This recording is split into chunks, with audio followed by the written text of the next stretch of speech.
Exercise scientist critiques pro athletes. Listen, this is not clickbait. This is a rational discussion, and these videos that someone else is posting are clickbait. I had a very nice discussion with a strength and conditioning coach, another colleague of mine, I'm not going to name him, who actually works with pro athletes and D1 athletes, basketball players specifically. And I had this conversation with him because someone posted a video critiquing LeBron James' workout. And the opinions, the takes were really cringe. And I used the word cringe, I know. Yeah, that's not really me. That's like a Gen Z thing. I'm way too fucking old for that.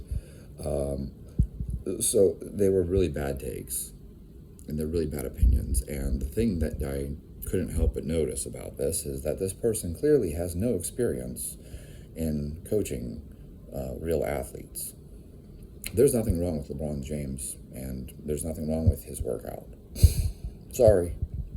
It's just like all the people that were criticizing him for like, look how high he squats. Motherfucker is like 50 fucking feet tall. You think he's going to have the same squat mechanics as one of these Chinese weightlifters? Oh, Tian Tao has such a beautiful squat.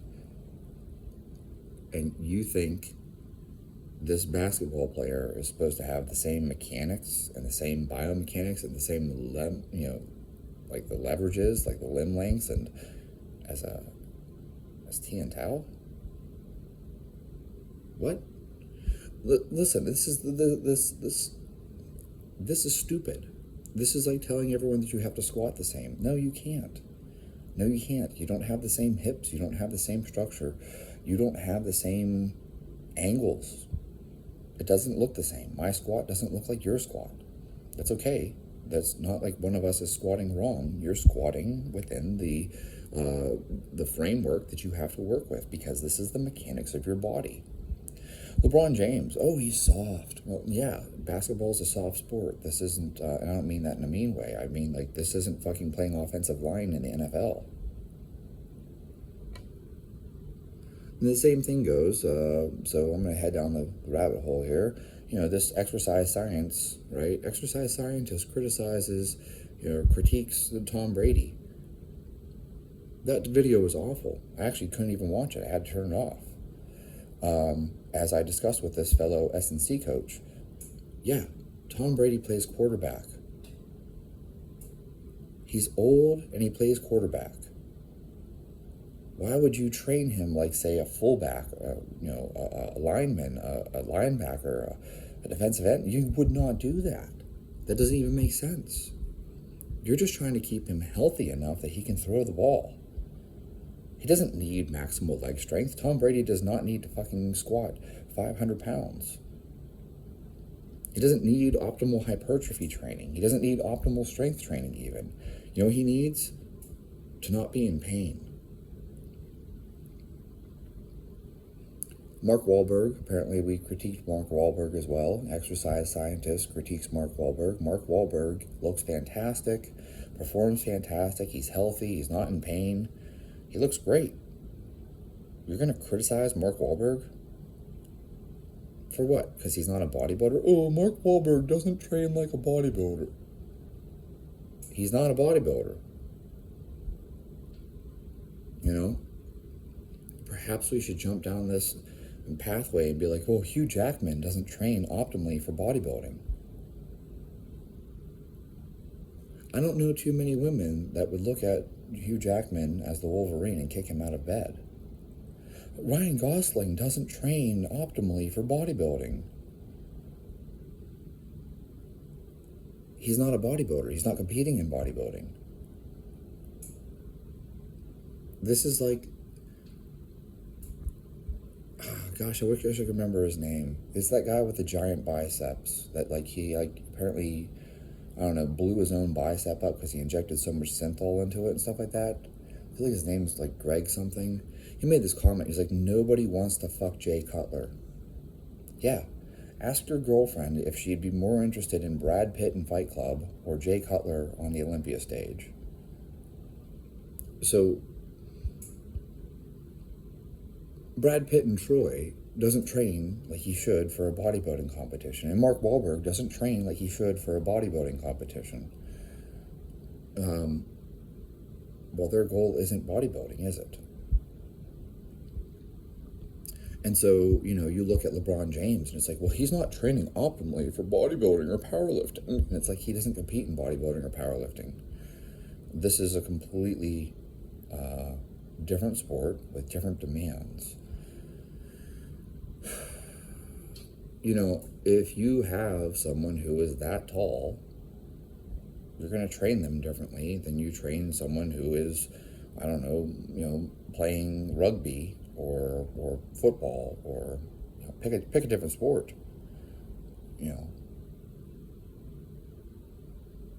Like, this should be obvious.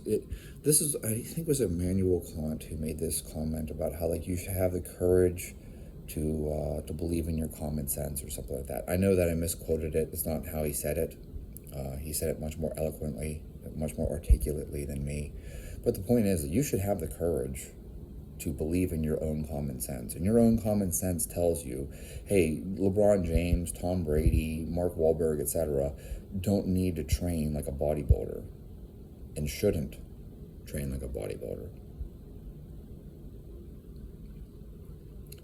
So this is like the people that came out after Aaron Rodgers got injured and were like, I could have prevented his Achilles tendon injury. And it's like, no, you couldn't. Well, I could. I can't. You want to know how you can prevent Aaron Rodgers' Achilles tendon injury? I'll tell you right now. I told you guys on Instagram. Retire. Retire while you're still young and healthy. That's how you prevent that injury. Yeah, you don't want to get injured? You don't want to risk injury? Retire while you're still young and healthy. Because the reality is, as you get older, your tendons are more likely to get injured. I had a neighbor who tore his quad tendon cutting his grass. He's like 60s. I had another neighbor, years later, who tore his bicep tendon trying to take out his trash. He was like in his 80s. No. Aaron Rodgers at 22 could have taken that exact same step and walked away injury-free. But he's not 22 anymore, is he? No. The older you get, the more likely you are to suffer a tendon injury. You can look it up. It's just a statistical fact. So if you're going to continue playing contact sports, yeah, you're going to increase that risk. There's no amount of calf raises or tib raises that you would have done that would have magically changed that outcome. Most injuries that happen in contact sports, they're just part of the chaos. Someone gets pushed and they take a bad step and their knee twists. Someone lands on the back of your leg. We all know about Tom Brady's ACL injury. There are things that are going to happen in that chaotic environment. This is like if I told you, hey, the military should hire me. I'm going to prevent all these injuries. And, what do you do on a battlefield where fucking things are exploding and, you know what I mean? Like, it just, I do believe that this argument over injury prevention versus injury reduction is a stupid discussion because we're fighting over two different terms. Is it injury prevention or is it injury reduction?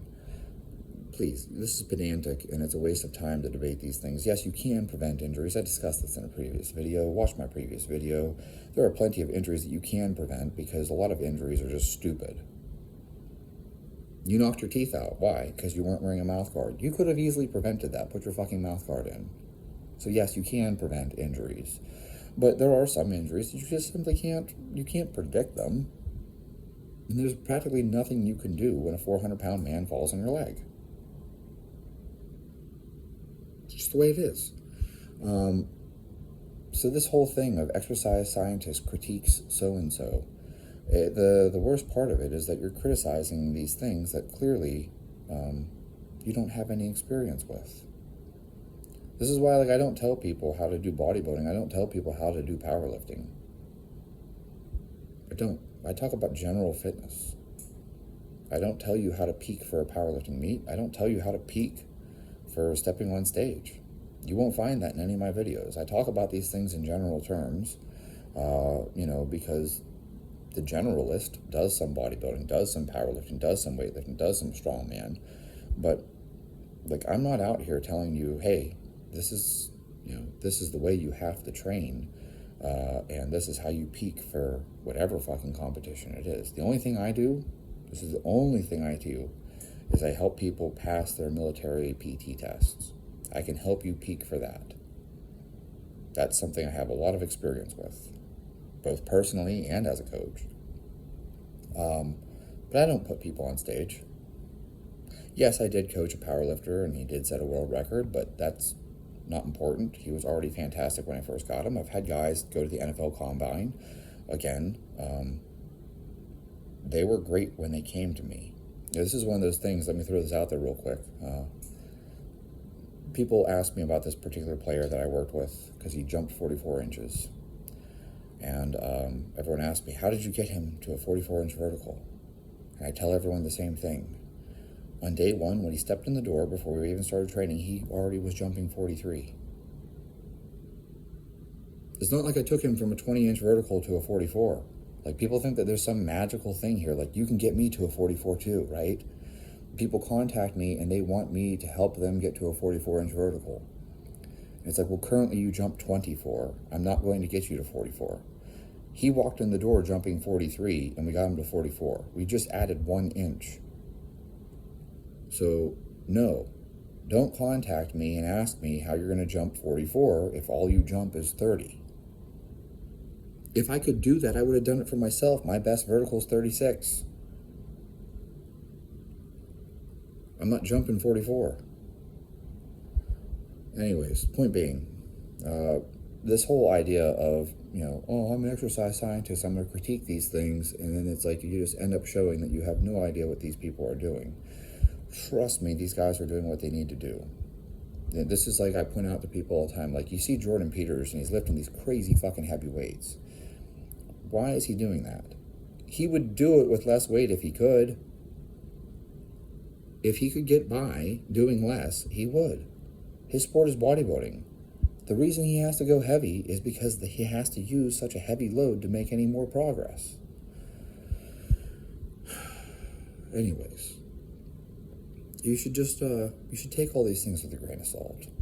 I know it's great to do videos where you tear people down and say that the training is stupid, but most of the time, these elite level athletes are doing exactly what they need to be doing to stay where they are, because he's a basketball player, not a bodybuilder or a powerlifter.